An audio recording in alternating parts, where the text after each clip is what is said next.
So right, తర్వాత మనం చూసుకున్నట్లయితే the sum of fourth and eighth terms of an AP is 24. The sum of fourth and eighth terms of an AP is 24, and the sum of sixth and 10th term is 44. Find the first three terms of the AP. Find the first three terms of the AP. అయితే ఇక్కడ చూసుకున్నట్లయితే మనకి ఏమి ఇచ్చారంటే given data, given fourth term and eighth term ఒక some ఇచ్చాడు. The sum of fourth term and eighth term అంటే A4 plus A8 is equal to 24. A4 plus A8 is equal to 24, and the sum of sixth term and 10th term, so A6 plus A10 is equal to 44. A4 plus A8 is equal to 24 and A6 plus A10 is equal to 44. Then find the first three terms of AP. అంటే first of all మనం ఏ value d value కనుక్కోవాలన్నమాట. అయితే ఎలా కనుక్కుంటాం చూడండి. ఇప్పుడు first equation ఎలా రాసుకోవచ్చు మనము? A4 plus A8 కదా. A4 అంటే ఏంటి? A plus 3D. అర్థమెటిక్ ప్రోగ్రెషన్లో ఆల్వేస్ గుర్తుపెట్టుకోవాల్సింది ఏంటంటే A4 అంటే ఒకటి తగ్గించి రాసుకోవాలి, A ప్లస్ 3D. A5 అంటే A ప్లస్ 4D. అట్లాగా A4 అంటే A plus 3D plus A8 అంటే A plus 7D is equal to ఎంత? 24. అంటే A 2A 3D ఒక 7D 10D. 3D plus 7D is equal to 10D is equal to 24. So 2A plus 10D is equal to 24. ఇది మనకి యాక్చువల్గా equation 1.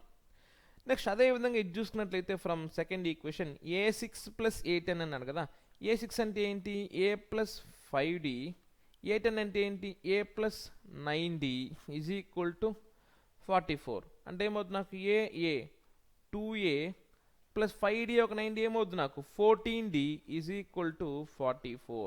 2A plus 14D is equal to 44. So ఇది equation 2. So 2A plus 10D is equal to 24. 2A plus 14D is equal to 44. So ఇప్పుడు ఈ equation 1 and 2ని మనం solve చేసుకుందాం. Okay right, ఇక్కడే చేస్తాను చూడండి. Yeah 2A plus 10D is equal to 24. 2A plus 14D is equal to 44. Subtraction చేసుకుందాం. Minus minus minus. Subtraction అంటే ఆల్రెడీ ఉన్న ఎగ్జిస్టింగ్ సింబల్స్కి మనం ఆపోజిట్ సింబల్స్ పెట్టాలి. కాబట్టి ప్లస్ ఉంటే మైనస్, ఒకవేళ మైనస్ ఉంటే ప్లస్ పెడతాం. So plus 2A minus 2A cancel. 10D minus 4D minus 4D is equal to 24 minus 44 minus 20. So minus minus cancel.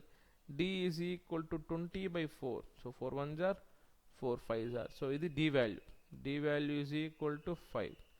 ఈ D వాల్యూని either first equation or second ఈక్వేషన్లో replace చేసుకుంటే మనకు answer ఏమొస్తుందంటే 2A plus 10 into first equation పెడతాను చూడండి. 10 into D value ఎంత? 5. So 2A plus 10 into 5 is equal to 24. 2A plus 50 is equal to 24. 2A is equal to 24 minus 50. 2A is equal to minus 26. అంటే ఏ value ఏమవుతుంది నాకు? Minus 13. ఎందుకు 2 అవతలు ఉంటే multiply, అవతల సేమ్ అవుతుంది నాకు divide. So a value is equal to minus 13. So a value d value వచ్చిన తర్వాత మనం ఏదన్నా కనుక్కోవచ్చు అనమాట. రైట్, ఫస్ట్ 3 టర్మ్స్ అంటే ఏం కనుక్కోవాలంటే మనము ఏ value first term, second term అంటే ఏంటి? A plus 1D or A plus D. Third term అంటే ఏంటి? A plus 2D. మనకి ఈజీగా ఫార్ములా అయితే గుర్తుపెట్టుకోవచ్చు. ఏ ఫస్ట్ టర్మ్ అంటే ఏ వాల్యూ, సెకండ్ టర్మ్ అంటే ఒకటి తగ్గించాలి కాబట్టి A plus 1D, third term అంటే అగైన్ ఒకటి తగ్గించి రాసుకోవాలి కాబట్టి ఫార్ములాలో A plus 2D.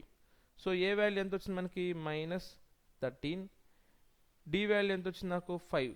So second term ఏమవుతుంది నాకు? Minus 13 plus 5. థర్డ్ టర్మ్ ఏమవుతుంది నాకు? Minus 13 plus 2 into 5.